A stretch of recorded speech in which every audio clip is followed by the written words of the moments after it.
मैं श्याम सुंदर सिंह डियर हिंदी में आप सभी का स्वागत है। आइए मेरे बच्चों, आज मैं दिगंत भाग 2 12वीं कक्षा से पाठ 9 जन जन का चेहरा एक कवि मुक्तिबोध द्वारा लिखी गई कविता बहुत ही मार्मिक शीर्षक जो है इन्होंने प्रस्तुत की है। कवि हमारे गजानन माधव मुक्तिबोध द्वारा लिखित कविता जो जन जन का चेहरा एक है, यह कविता और कोई नहीं, यह कविता कवि समाजवादी समाज की कल्पना करता है और व्यवस्था को बदलने की कोशिश करता है। समाजवाद व्यवस्था वह है। आज कवि हमारे मुक्तिबोध इस कविता के मूल शीर्षक के भावात्मक परिचय में बता रहे हैं कि जो आज पीड़ित और संघर्षशील जो जनता है वह अपनी मानवोचित अधिकार के लिए कर्मरत है, कर्म में लीन है कि हमारा अधिकार क्या कर्तव्य होना चाहिए। यह जनता दुनिया के तमाम देशों में संघर्षरत है अपने अधिकार एवं कर्तव्य को लेकर के, और अपने कर्म और श्रम से पूरी जनता न्याय, शांति और बंधुत्व की दिशा में प्रयासरत है।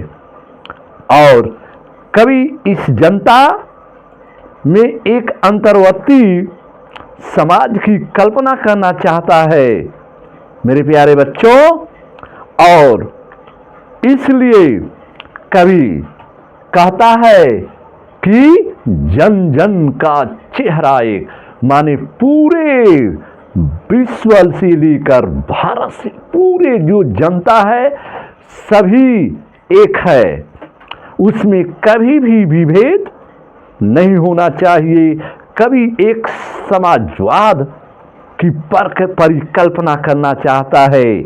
कवि कविता के माध्यम से कवि प्रस्तुत कर रहा है, कवि बता रहा है कि यह जनता तमाम देशों में संघर्षरत है।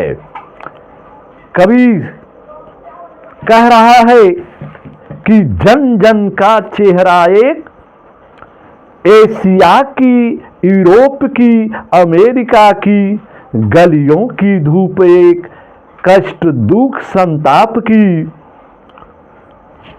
कवि यहां पर बता रहे, चाहे जिस देश प्रांत पूर्व का हो, जन जन का चेहरा एक। कोई भी देश, कोई भी प्रांत, राज्य, देश, तो सभी मानव एक हैं, उसमें कभी भी विभेद होने की जरूरत नहीं है। मेरे प्यारे बच्चों, पूरी जनता ये संघर्षशील है, पूरी जनता अपने कार्य के लिए कर्मरत है। कवि यहाँ पर साम्यवादी व्यवस्था के माध्यम से व्यवस्था को कायम रखना चाहता है। इसीलिए कवि कह रहा है कि चाहे जिस देश प्रांत पूर्व का हो, जन जन का चेहरा एक, एशिया की से लेकर, एशिया से, एशिया की, यूरोप की, अमेरिका की। जानते हैं धूप एक, माने प्रकृति क्या करती है, अपने सभी को प्रकृति कभी भी विभेद नहीं करती, चाहे एशिया हो, चाहे यूरोप हो या अमेरिका हो, सभी गलियों की धूप एक है मेरे प्यारे बच्चों। और कष्ट और दुख संताप की, कष्ट से लेकर, दुख से लेकर और संताप से लेकर चेहरों पर पड़ी हुई झुर्रियों के रूप एक हैं। और जोश में यो ताकत से बंधी हुई मुट्ठियों का लक्ष्य एक है। कवि कह रहा है कि यहाँ मुट्ठियों के लक्ष्य से तात्पर्य क्या है, माने पूरी जनता एक ही ताकत और एहसास करना चाहती है, जो कि विभिन्न परिस्थितियों में भी अपने को अनुकूल कर सकती है।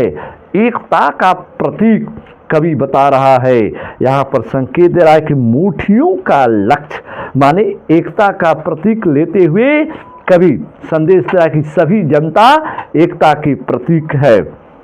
पृथ्वी के गोल चारों ओर के धरातल पर है।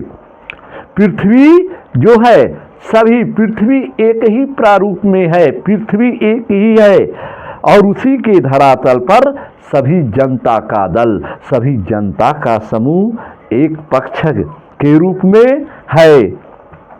और जलता हुआ सितारा, जलता हुआ लाल की भयानक सितारा एक, और उदीप्त उसका विकराल सा इशारा एक। गंगा में, इरावती में, मीनाम में अपार अकुलाती हुई नदी, नील नदी अमेजन मिसौरी में वेदना गाती हुई, बहती बहाती हुई जिंदगी की धारा एक। कवि यहाँ पर बता रहा है कि कवि जनता के प्रति यह संबोधित कर रहा है बेटा कि कवि ने सितारों को जनता के प्रतीक के रूप में प्रयुक्त किया है। ये सितारे देश के भविष्य का निर्धारण करते हैं। इसके यदि साथ जन शोषक वर्ग छेड़छाड़ करता है तो यह भयानक रूप धारण कर सकता है। और कवि बता रहा है कि नदियों के आया है गंगा में, इरावती में, मीनाम में अपार अकुलाती हुई, बहती बहाती हुई जिंदगी की धारा एक। कवि यहाँ पर संकेत कर रहा है कि नदियों की वेदना, जहाँ पर शब्द आया है नील नदी से लेकर अमेजन नदी से लेकर मिसौरी में वेदना से गाती हुई का तात्पर्य है कि कवि जिंदगी की धारा के प्रतीक के रूप में प्रयुक्त किया है कि नदी का धारा स्वच्छ, निर्मल और कलह करती हुई प्रवाहित होती है। वह अपने साथ नए जीवन के संचार को प्रवाहित करती है। और लेकिन यदि जन शोषक माने वही सामंतवादी शोषक के रूप में जन शोषक जो है पूंजीवादी व्यवस्था के कारण यदि सामान्य जनता में यदि स्वच्छ, निर्मल, कोमल जीवन का संचार नहीं हो पा रहा है तो जनता इस व्यवस्था से आक्रांत और त्रस्त है।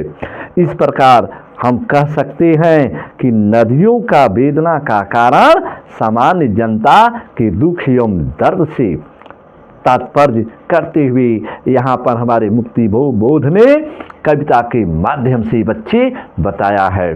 बेटा फिर कह रहा है कवि कि प्यार का इशारा एक, क्रोध का दुधारा एक। पृथ्वी का प्रसार माने फैले, प्यार की जो इशारा है वह एक है, क्रोध का भी जो दुधारा है वह भी एक है। पृथ्वी का प्रसार माने फैले हुए पूरे पृथ्वी, देश, धरती पर अपनी सेनाओं से किए हुए गिरफ्तार और गहरी काली छायाएं पसार कर खड़े हुए शत्रु के काले सी पहाड़ पर काला काला दुर्ग एक। माने वहां भी बता रहा है कवि जो कि हमारे समाज में जो शोषक वर्ग है वह काला काला दुर्ग माने काले काले किला के समान, और जन शोषक शत्रु एक, जो जन माने लोगों को, जो लोगों के शत्रु है, जो लोगों का दुश्मन है वह सब एक है। जिससे जो संघर्षशील जनता है उस जनता उस अपने अधिकार के लिए लड़ने के लिए अपने आकुल हो रही है। तो कह रहा है कि जन शोषक शत्रु एक। फिर कवि बता रहा है, आशामयी लाल किरणों से अंधकार चिरता सा मित्र का स्वर्ग एक। कवि यहां पर बता रहा है कि आशामयी लाल किरणों का अंधकार अज्ञानता से चीरते हुए मित्र का जो स्वर्ग है वह एक है। यहाँ एकता का प्रतीक करते हुए कवि बता रहा है, जन जन का मित्र एक, माने जो जन जन, वही जन जन माने जन जन का चेहरा एक, उसी पर प्रतीक करते हुए कवि बता रहा है कि जन जन का जो मित्र है वो सब एक है। विराट प्रकाश एवं क्रांति की ज्वाला एक। विराट माने भयंकर, प्रकाश माने ज्योति की, एक क्रांति की ज्वाला। ये ज्वाला कहाँ से उठती है? क्रांति की ज्वाला, क्रांति माने अपने लड़ाई, अपने हक के लिए। ये ज्वाला कहाँ से, प्रश्न में भी आ जाता है मेरे प्यारे बच्चों कि ये ज्वाला कहाँ से उठती है। कवि ने इसे अति क्रोध क्यों कहा है? जैसे आया है कि विराट प्रकाश एक, क्रांति की ज्वाला एक, धड़कते वक्षों में है सत्य का उजाला एक, लाख लाख पैरों की मोच में है वेदना की तार, और ये माने हृदय में हिम्मत की सितारा एक।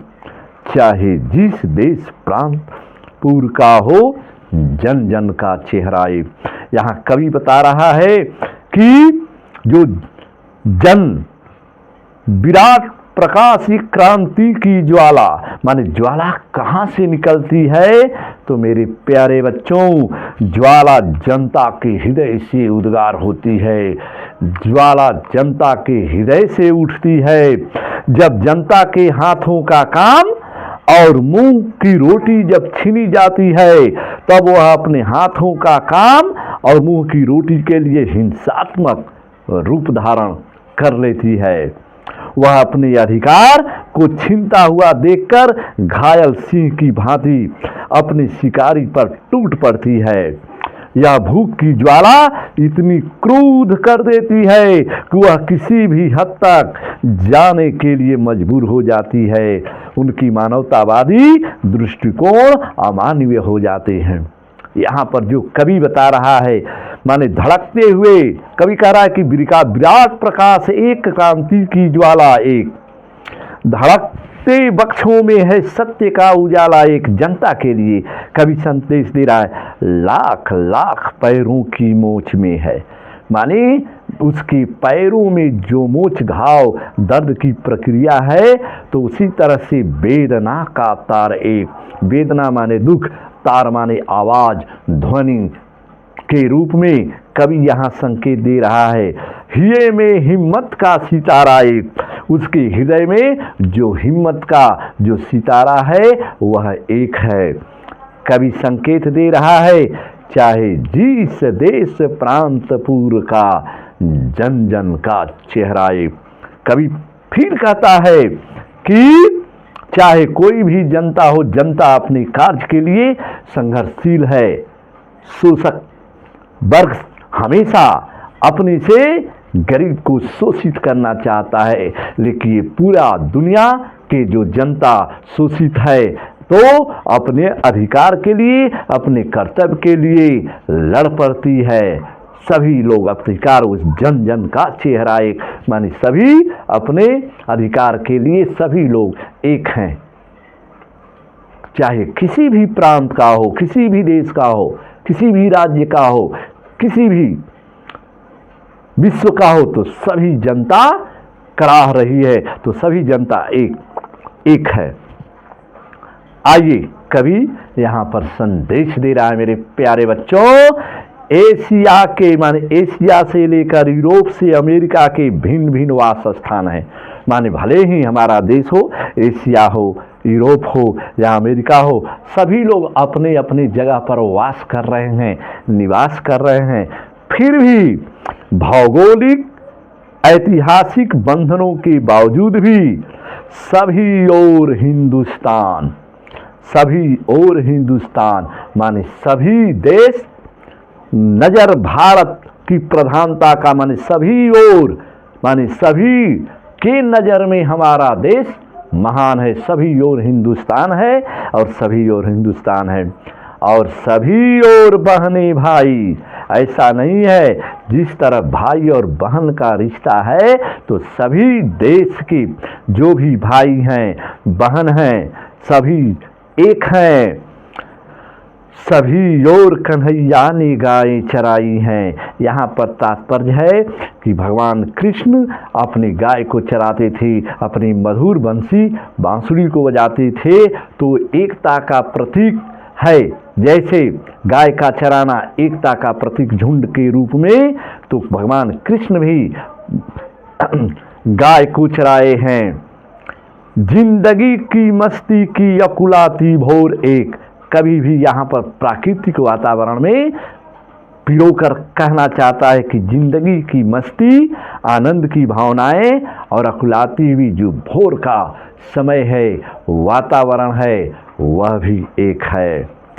बंसी की धुन सभी और एक, जो भी आवाजें बंसी की मधुर और मीठी आवाजें आ रही हैं वह भी एक है, इसमें कोई भी दिक्कत नहीं है। मेरे प्यारे बच्चे, दानव दुरात्मा एक, मानव की आत्मा एक, शोषक और खूनी और चेहरा एक, जन जन के शीर्ष पर शोषण का खड़ग अति घोर एक, दुनिया के हिस्सों में चारों ओर जन जन का युद्ध एक। हमारे बच्चे, यहाँ पर कवि बता रहा है, कवि का कि दानव दुरात्मा एक का यहाँ पर तात्पर्य क्या है। दानव और दुरात्मा के भाव से व्यंजित करते हुए कवि का अभिप्राय है कि यह अमानवतावादी दृष्टिकोण किसी भी महादेशीय बंधनों में बंधा नहीं चाहता, बल्कि यह इस सबों पर परे होता है। यह भौगोलिक और ऐतिहासिक सीमा को नहीं मानता है, अर्थात सभी जगहों पर व्याप्त है मानव, पूरे देश, पूरे विश्व से लेकर।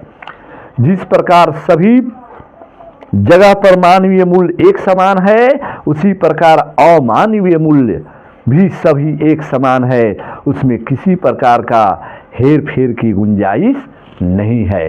कवि बता रहा है इस पंक्ति के माध्यम से कि दानव दुरात्मा एक, मानव की जो आत्मा है सब एक है, पूरी दुनिया की त्रस्त जनता है अपने अधिकार एवं कर्तव्य को लेकर के। तो कवि कह रहा है कि जन जन का युद्ध एक, जो जो भी जन लड़ रहे हैं अपने जो है हिंसक प्रवृत्ति को लेकर के, अत्याचार को लेकर के, अपने अधिकार के लिए, सभी मानव एक हैं, सभी जन जन का चेहरा एक।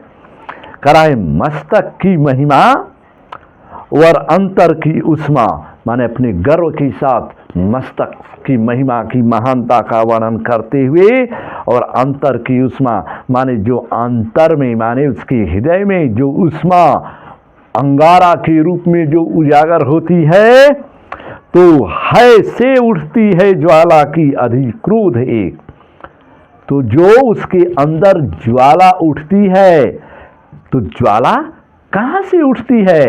तो हम लोग बच्चे बता, कवि यहाँ पर भाव यही कहना चाहता है कि ज्वाला जनता के हृदय से उठती है। यहाँ पर आया है बेटा, ध्यान देना, किससे उठती है ज्वाला अति क्रोध एक, तो जनता के हृदय से ज्वाला उठती है। जब जनता हाथों में अपने काम को, अपने मुंह की रोटी जब उसकी छीनी जाती है, तो क्या नहीं करने के, विभुक्षित किम न करोति पापम, करने के लिए तैयार है। तो बेटा आए संग्राम का घोष एक, संग्राम माने युद्ध, यह युद्ध का जो घोष है, आवाज है, नाद है, वह एक है, माने जन जन का चेहरा एक, पूरी जनता जो है, चाहे एशिया का हो चाहे यूरोप का हो, सभी जनता इस अधिकार के लिए जो है बेटा एक है जीवन संतोष। एक जीवन की संतोष में वास्तविक रूप जो चित्रण करता है हमारे कवि, तो वह भी एक है क्रांति का।